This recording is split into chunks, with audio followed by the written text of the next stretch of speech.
Making banga stew is not as easy as it is. Hi everyone, welcome to my channel. My name is Debbie, and today I'll be showing you how I made this delicious banga stew, popularly known as Ofe Akwu. So if you love flavorful food or traditional food, this is it for you. So let's get right into it. So I'll be starting with my palm fruit, which I'm going to wash thoroughly as I'm doing right here. So I wash my palm fruit, then I put it to boil for about 20 to 30 minutes so that it can be soft depending on the quantity. So right here I'm washing my meat. I'll be using assorted meat and the likes of shaki, roundabout and the like. So I'll wash my meat thoroughly here. After I wash them, then I'm going to be putting them into the pot to boil. I had my seasoning cube, I sliced my onion into it, so I'm going to leave it to boil for some time. So although I check on my banga to see if it was ready, but it was not, because I need to allow it to be soft for it to be easy to extract when pounding. So I'm actually using two types of meat here. I'm using the intestine for goat meat and cow meat. So I'm going to be sharing them together, mixing them together, and I took out the one I want to store in the fridge because the meat was so much, which I don't want to use everything. So yeah, this is where I'm slicing my onion into the meat so that I can leave it to boil. This onion will give the meat this a flavor that I want it to have.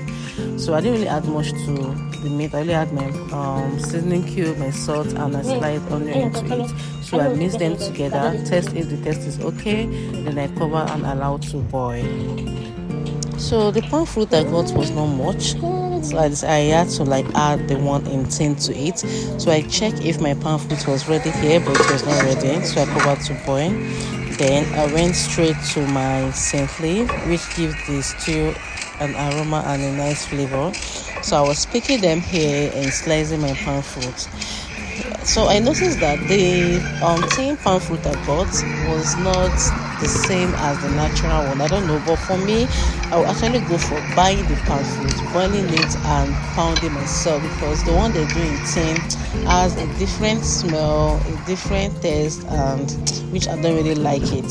So because I don't want to go through the stress of cooking my palm fruit again, I didn't want to do that. I just went to buy the one in tin.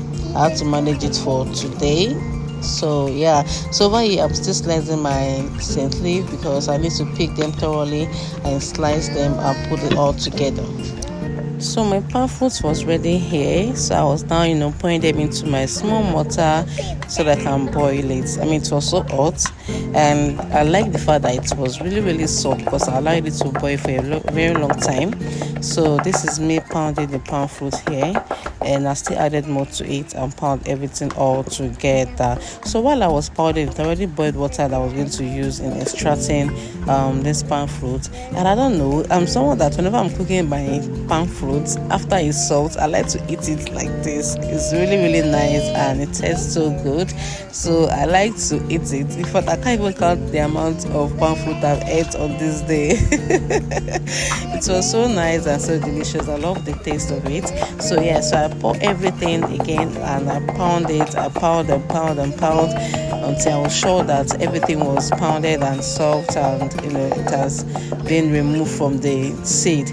So now I added my hot water into it and I saved it. I mean, this process is always stressful because the water is very hot. I could never use my hand because it was so hot and it was really burning me, but I had to manage and do it. So I was extracting it over here. So after I was done extracting it, I saved it again. I saved it twice. Then I put it into the pot and put it into the gas and I allow it to boil for a while. I added my scotch bonnet here, which is a mixture of pepper and onion. So I allowed it to boil for a while. So then when it was boiling, I added my banga spices and all the ingredients I want to use to make this delicious soup.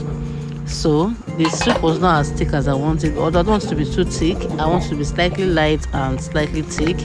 So yeah, this is where I was adding all those ingredients into it. I added my crayfish, my seasoning cube with salt. Then I covered and allowed it to boil for a while as well.